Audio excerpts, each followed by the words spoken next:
Et Pascal Affi-N'Guessan, président du Front populaire ivoirien, qui a rejoint l'opposition. Bon, il était en alliance avec Alassane Ouattara au sein du RHDP.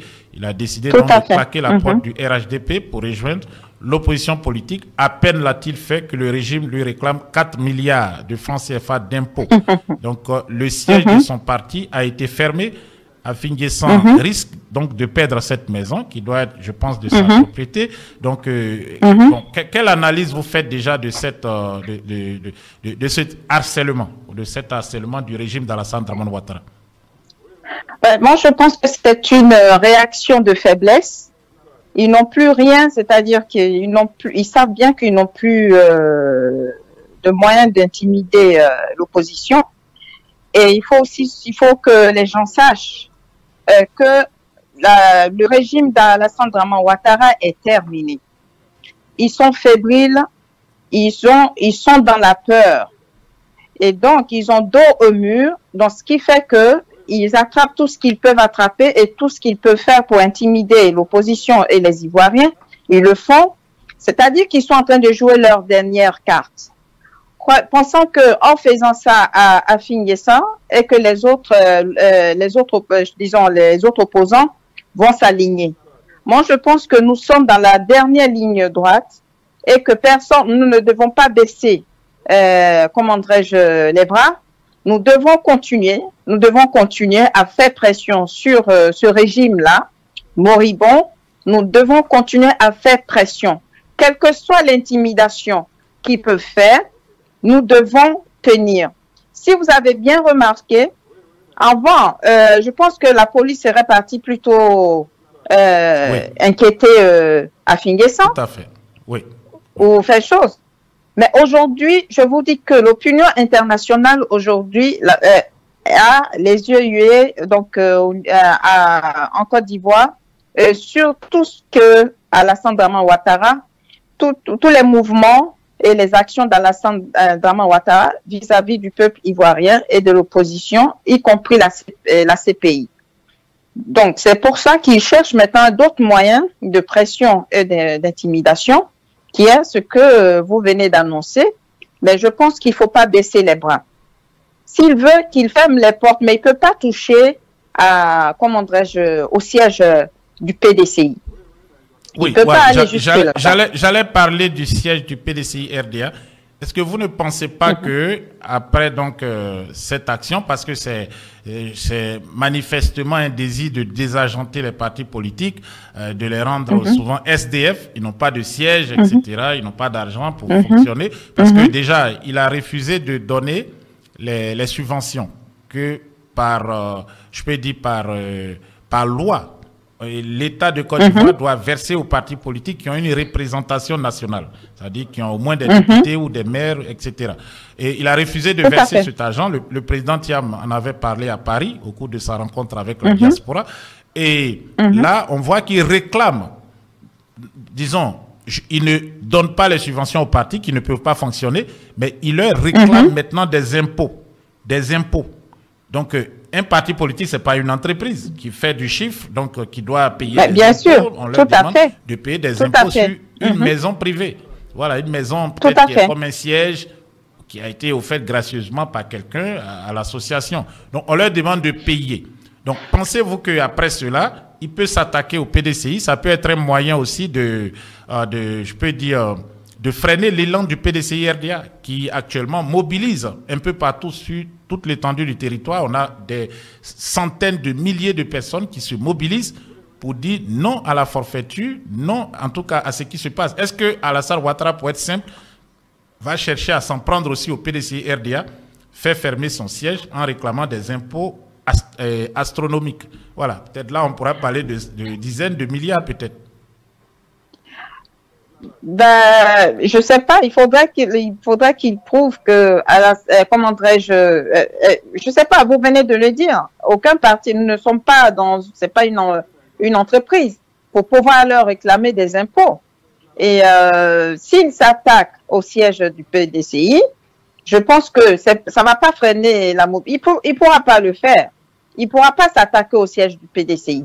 Qu'il essaie, je pense qu'il va commencer, je pense que c'est tout le monde il va encore aggraver la situation.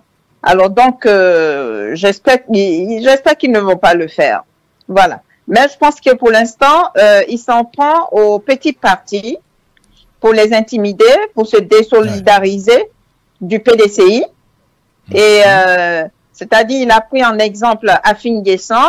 Alors, les autres partis vont commencer à être frileux et dire, ah oui, mais s'il fait ça, peut-être qu'ils vont nous réclamer des impôts. OK, mais il faut qu'ils sachent une chose.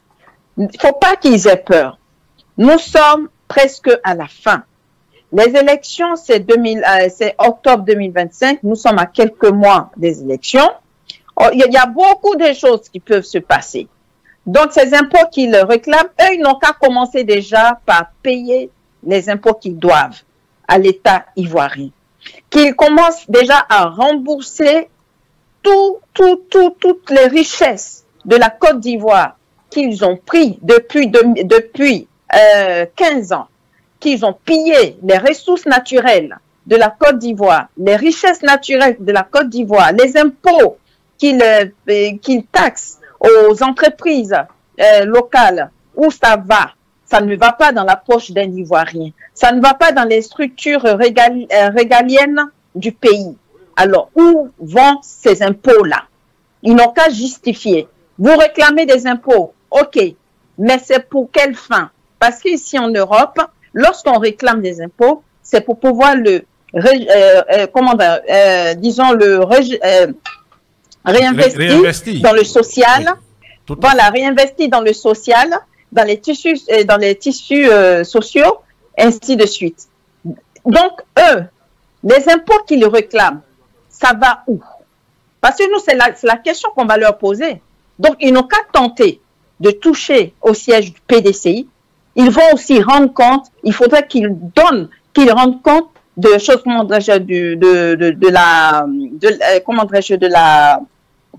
de l'exploitation, enfin, disons, donnez-moi le mot, parce qu'à cette heure-ci, vous savez, bon, vous voulez parler disons, de leur bien, à quoi ça sert?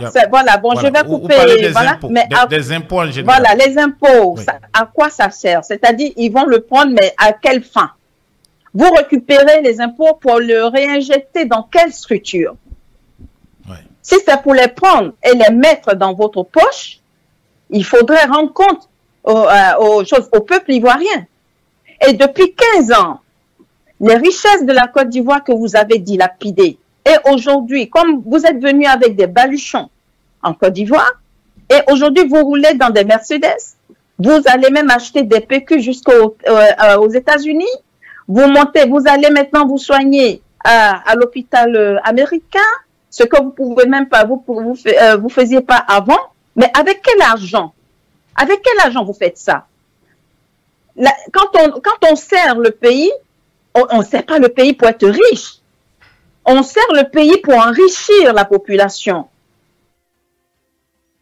Mais eux, c'est le contraire. C'est-à-dire, ils sont à la tête de l'État et ce sont eux qui sont riches. Mais d'où sort leur richesse?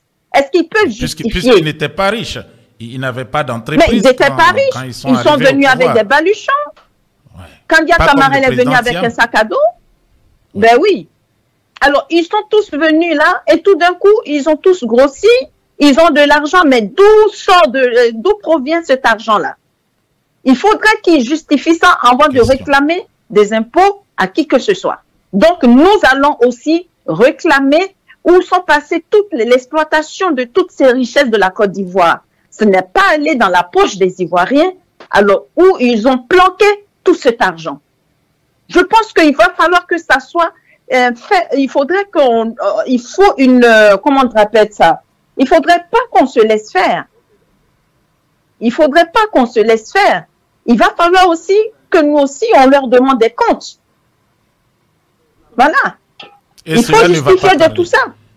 Il faut un bras de fer avec eux. Et je vous assure qu'ils ont dos au mur. Si les Ivoiriens décident, enlèvent totalement cette peur-là, on les fait tomber. Et je pense que les Ivoiriens sont mobilisés et nous n'allons pas lâcher. Nous n'allons pas lâcher. Nous allons aller jusqu'au bout avec eux. Voilà, ça c'est ce qui est pour Affi voilà, N'Guessan. pour le cas Affi, qui disait d'ailleurs, je dois le rappeler, Alassane Ouattara doit se retirer pour que la Côte d'Ivoire respire. Ce qui veut dire que c'est Alassane Ouattara qui asphyxie le peuple ivoirien actuellement. Tout à fait, mais il a raison de dire ça. Et je pense que c'est pour ça, c'est parce que c'est une vérité qu'on s'attaque aujourd'hui à lui. Voilà. Mais je demande également à l'opposition en général de ne pas avoir peur. S'ils veulent, ils n'ont qu'à les fermer les portes. Mais les impôts qu'ils réclament, nous allons leur réclamer également où est passée toutes les richesses de la Côte d'Ivoire depuis 15 ans. Comment se fait-il qu'ils sont riches et quel métier ils font, quel métier ils font pour avoir aussi beaucoup d'argent et pendant ce temps, la population ivoirienne s'appauvrit. C'est cette question que nous devons leur poser. Il va falloir qu'ils justifient de leurs ressources.